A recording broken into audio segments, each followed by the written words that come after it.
തെരഞ്ഞെടുപ്പിൽ economic voting നടത്തുന്ന ആളാണോ നിങ്ങൾ? അതായത് സാമ്പത്തിക വിശകലനമൊക്കെ നടത്തിയിട്ടാണോ നിങ്ങൾ പോളിംഗ് ബൂത്തിലേക്ക് പോകുന്നത്? ശരിക്കും എന്തിൻ്റെ അടിസ്ഥാനത്തിലാണ് നമ്മളൊക്കെ ആർക്ക് വോട്ട് ചെയ്യണമെന്നത് തീരുമാനിക്കുന്നത്? ഇതിനെക്കുറിച്ചുള്ള ചില റിസർച്ചുകളിൽ പറയുന്ന ഡേറ്റ പരിശോധിച്ചാൽ കൗതുകമുള്ള ചില കാര്യങ്ങൾ നമുക്ക് മനസ്സിലാക്കാൻ സാധിക്കും. ജാതി, മതം, ഒരു പ്രത്യേക പാർട്ടിയോടുള്ള വിധേയത്വം അല്ലെങ്കിൽ ഒരു പ്രത്യേക നേതാവിനോടുള്ള ആരാധന, ഇതൊക്കെ നോക്കിയിട്ടാണ് ചിലരൊക്കെ ആർക്ക് വോട്ട് കുത്തണമെന്നത് തീരുമാനിക്കുന്നത്. എന്നാൽ വേറെ ചിലരാവട്ടെ സ്വന്തം സാമ്പത്തിക സ്ഥിതിയും അതുകൂടാതെ നാടിൻ്റെ സാമ്പത്തിക സാഹചര്യവും ഒക്കെ തങ്ങളുടേതായ രീതിയിൽ വിലയിരുത്തിയാണ് വോട്ടിനെ കുറിച്ച് തീരുമാനമെടുക്കുന്നത്.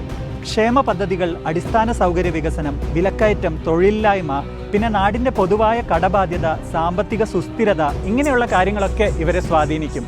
ഇക്കണോമിക് വോട്ടേഴ്സ് എന്ന് വിളിക്കുന്നത് ഇവരെയാണ്. ഇനി പറയൂ, സാമ്പത്തികമായി വിശകലനം നടത്തുന്ന ഒരു ഇക്കണോമിക് വോട്ടറാണോ നിങ്ങൾ? ആണെങ്കിൽ ഈ നിയമസഭാ തെരഞ്ഞെടുപ്പിൽ ഏത് പാർട്ടിക്കാണ് ഇക്കണോമിക് വോട്ടിന് അർഹതയുള്ളത്? നിങ്ങളുടെ അഭിപ്രായം കമന്റ് ചെയ്യൂ.